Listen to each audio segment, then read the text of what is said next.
Lagi ka bang natitake down ng kalaban na Saber?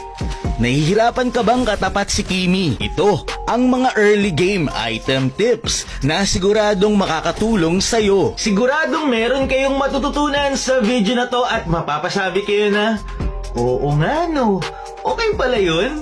Baka subukan nga. At syempre kung gusto mo ng nagbabagang kaalaman, mag-follow ka na. Baka naman. Item tips para sa mid laner. Napakalaking advantage kung hindi ka muna magsasapatos at uunahin mong i-build ang Elegant Gem. I-explain ko sa inyo kung bakit. Sobrang effective nito kung sakaling masakit yung katapat mo sa lane. Dahil kapag nag-level up ka tapos wala kang regen, kusa kang magre-regen dahil sa Elegant Gem. Kapag kasi nagle-level up ka tapos meron ka ng item na ito, mag-heal kang kusa. So napakaganda talaga nito. At isang bagay pa, hindi ka mauubusan ng mana sa early game kapag ito agad ang inuna mo. Tapos magsapatos ka na syempre para mabilis ka makagalaw. Tapos saka mo ituloy i-build ang Clock of Destiny. Tignan nyo dito, maharas ako nung Eve. Pero dahil nag-level up ako, mapupuno ulit ang aking HP. 'Di ba? Napakalaking tulong ng Elegant Gem. Kung ikaw naman ay merong kalaban na Kimi, tapos naka-burst type hero ka, kagaya ni Brody, isa sa mga pinakamagandang pangtapat or pang-counter kay Kimi sa lane ay ang Rose Gold. Syempre, ang una munang ibibuild ay ang Magic Sword. Tapos, hindi ka pa masyadong makakapalag kay Kimi kapag ito lang yung item mo, pero hindi ka niya mat-takedown. Pero wag kang mag-alala dahil kapag nakabuo ka na ng Rose Gold, magbabaliktad na ang laban.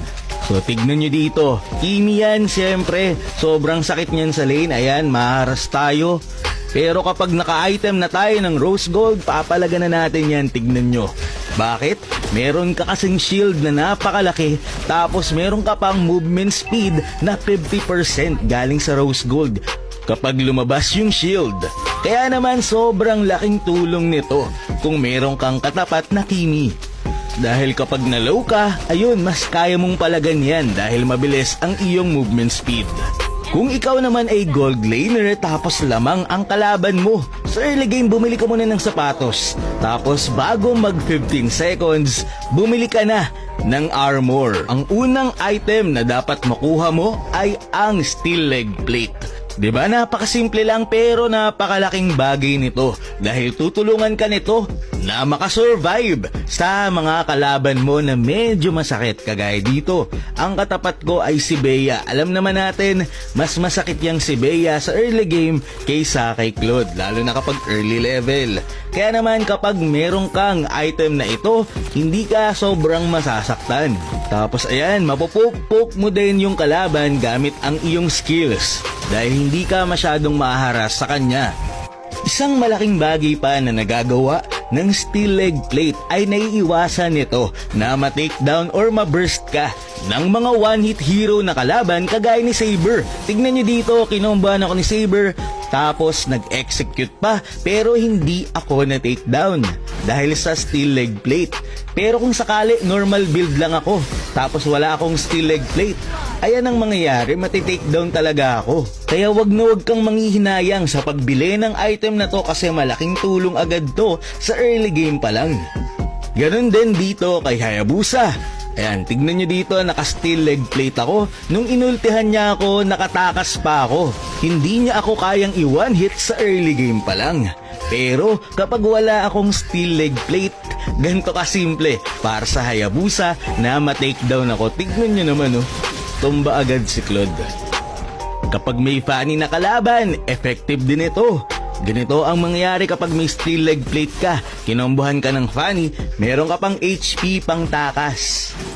Pero kung sakali na ikaw ay walang steel leg plate, 2 second skill lang, isang ultimate, tapos first skill, ayun, tumba ka na kagad. Next ay para sa mga jungler. Ayan, napakalaking tulong ng Molten Essence, lalo na sa early game para mapabilis ang iyong farming abilities. Para naman sa mga marksman, maganda kung ang ibibuild nyo ay ang Swift Crossbow sa early game pa lang dahil napakalaki agad ng tulong niyan. Tignan nyo dito, paglalabanin ko, Yung kalaban na malapit nang makabuo ng Demon Hunter Sword, tapos ako naman ay Swift Crossbow lang. Tignan nyo kung sino ang mananalo.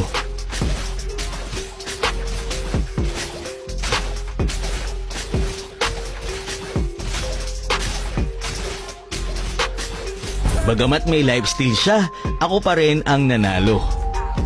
So dito naman kay Terisla, kung gusto mong mas mapalakas ang iyong damage, pwede kang mag-build ng Sea Halberd. Lahat kasi ng attack speed ay nako-convert into physical attack dito kay Terisla. Kaya naman kung iisipin kung mat lang ang pag-uusapan, ay magkakaroon ka kagad ng 105 physical attack dito kay Terisla sa murang item lang na ito. Tapos meron ka pang life drain or anti-life steal. Kaya naman okay na okay din talaga ito na item para sa kanya. Kung damage item ang iyong ibibuild kay Terisla, maganda kong Bloodlust Axe. Tapos susundan mo agad ng Sea Halberd, tapos Blade of Despair. Ito ay kung damage item ka kay Terisla ha, kasi kadalasan naman nakasustain item talaga dito sa kanya. Mayroon ba kayong mga tanong sa mga item or heroes or may nakita ba kayong bug? Huwag kayong mahihiyang magtanong. Maraming salamat sa panonood and to God be the glory.